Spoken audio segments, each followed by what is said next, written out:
Hello guys, good afternoon. So, unang-una sa lahat, gusto ko kayong i-welcome sa aming channel, Jazz TV. Ang purpose ng video na ito is to document yung aming pag-prepare ng requirements para sa aming Japan Tourist Visa application. So, wish us luck na mag-grant ng visa. Ang aming visa application center na meron kaming appointment is yung VFS Global sa Quezon City sa Gateway Mall. Any recording device hindi pwede dun sa application center, so ang mavi-video lang is yung in transit. Yun, enjoy the video. Bye!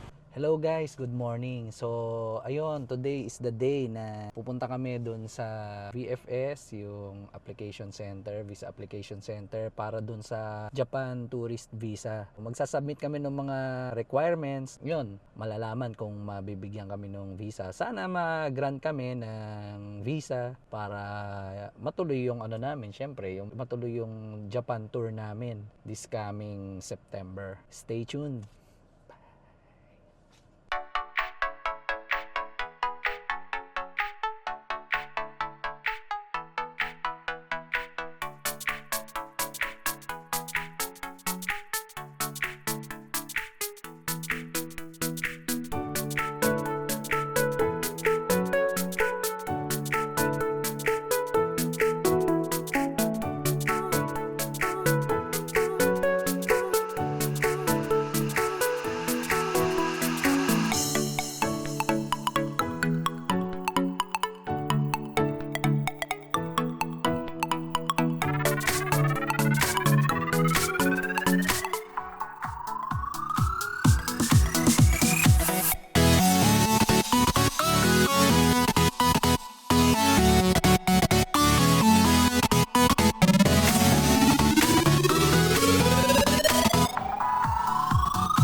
Hello guys, good morning. So today, gusto ko lang i-document na upon checking dun sa VFS tracking website, nakalagay na status dun is yung ready for pickup na yung aming passport. Ilang araw din, July 10 kami naglakad nung nag-submit ng requirements para sa Japan visa application. Then July 15 kagabi nung chinek ni Madam, you have to take note, araw-araw niya chinecheck yun. At hindi yung tipong once a day. Isa sa umaga, isa sa hapon, tapos isa after office hours. Tinitingnan niya talaga yung movement. Going back, upon checking kagabi, ready for pick up na yung aming passport. So, malalaman pa kung kami ba na grant ng visa. So, fingers crossed. Malalaman pa nga. Then, nag-avail kami nung courier service. Bali, i-deliver sana yung passport sa amin. Kaso, due to excitement, pupuntahan namin ngayon. So, time check, 10 a.m. na. Tumawag kami kanina dun sa VFS. Ang instruction nga is, dapat pumunta na kayo ngayon. Siguro mga 8:30 or 9 a.m. Pumunta na kayo ngayon before 1 p.m. kasi most likely, madi-dispatch yung passport for delivery pagka late kami pumunta. Yun lang, i-document ko ulit yung magiging update kung kami ba is nag-grant ng visa or uuwing luhaan. Stay tuned! Hello guys, nandito kami ngayon sa Gateway Mall. Ito na nga yung parang verdict kung kami nga ba is... Anong visa ang binigay sa amin at kung approve ba kami o denied ba kami? Kami sa Japan. Hi guys. Punta na tayo sa Japan. Punta na tayo sa Japan. O, get na ni Papa ha. Mag-unboxing kami nung nakuha namin na yung kinlaim namin na passport. Yun nga yung nabanggit ko kanina na magki-claim kami ng passport ngayon. Supposedly, nag-avail kami ng courier service sa excitement ni Madam. Oy, ako talaga. Ayun. So, dapat talaga i-deliver pero pinick up na lang namin. And, ang pinaka-epic doon, Titingnan pala nung kuya bago ibigay sa'yo. So kung Yes. sino yung nag-claim, magkakaroon ng idea. i-check pala muna ng staff ng VFS yung mga passport. Going back, disclaimer, doon pala sa BFS mismo, kapag ka i-claim mo, kailangan i-ready mo na yung Sarili mo doon sa result. So kami, ang balak talaga namin, i-video namin yung reaction namin habang tinitingnan yung passports namin kung meron ba talagang visa na binigay, anong type of visa o kung denied ba kami. So yun, na-spoil na ako ni sir sa VFS. So pagkuha ko pa lang ng passport, habang pinaprocess niya yung ibibigay na passport sa amin, nakangiti agad si sir. Nakangiti. Pagka nakangiti agad ko. Sabi ko tuloy, sir, parang gusto ko yung smile mo na yun Tapos, sige, mamaya ko na lang itutuloy yung kwento na yun. Kasi Okay. eto na yun. This is it. Malalaman We're na. gonna open our... Okay. Cling! We will open it na. Umpisahan natin. So, ibibigay ko yung hi. Nako, hindi ko kita kung kanina. Ito yung sa akin, for sure, yung blanco. Ito, hindi ko sure kung alin dito yung sa'yo, tsaka yung kay... Ito. Oo. Tapos ito. Okay. So Madam, do the honors. Ako na ba ang magbubukas ng bayong? Pero bayong.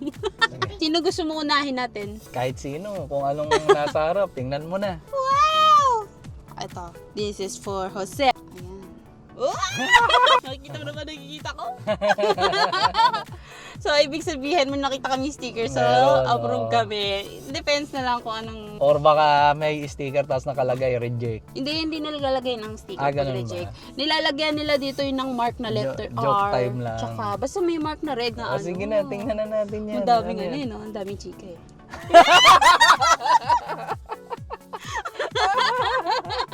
Ano nakita mo? Ang problem kasi doon, dalawang uri yan eh. Multiple or single. Ngayon, Ano nakita mo? kulay pula eh. Bakit yung single ba? Ano ang kulay hindi, yun? hindi pula yun. Ay, di ba yun pula? Ang So- ganda ng tao. Ang ganda ng tawa niya. So, So, tingnan mo anyway, multiple entry na, 5 years. Yeah! Okay. Okay, i-ready mo na yung pera mo for for the next 5 years. Ano ba yan? Nakaka-shock naman. Next. Kay Zane. Ay, yun. It's okay. Ganon din, multiple entry na 5 years. Wow. 5 years! Wow, ang saya naman. And ang kay Mama, Koing! Ito yung unang binuksan ni Kuya kanina. tinignan. O, Naka-smile. nakita mo na. Ito na, sabi ni Kuya. Kaganda na smile mo, Kuya. Siyempre, ma'am, 10 years 10 years? Oo, 10 years. Yes, okay. Talaga, ang galing. Oo, yun o. Ibig sabihin, yun sa'yo yung binasihan. Oo. Oo. Malamang. Walang tunog. Talaga, ang Oh, galing. thank you, Lord. Thank you, Lord. Kami po ay nag-grant ng multiple entry visa. Akin po ay 10 years at sa kanilang dalawa ay 5 years. Actually lang kami. Thank you, Lord. Feeling namin, syempre di naman namin alam kung ano talaga yung pinaka-reason ng Japan Embassy para ibigyan kami ng gantong visa. Pero based dun sa experience ng iba, sabi nila pag CPA ka or doctor or lawyer, qualified kasi kayo doon sa intellectual figures. So yun, worth it lahat nung efforts natin. Oo. Sa lahat ng Actually, mga efforts niya. Siya yung natin nag-ano lahat. niyan eh. requirements. Ano lang ako, Pag-research. documentary officer lang ako. Taga-document ng pangyayari. So, So, ayun. yun. Thank you, Lord, talaga. Thank you, Lord. Sa aming, And, sa aming visa. Sige So, yun na. lang. Oh. Bye, guys! Bye! Nak, bye ka dun sa Say camera. bye-bye. Nak. Bye-bye!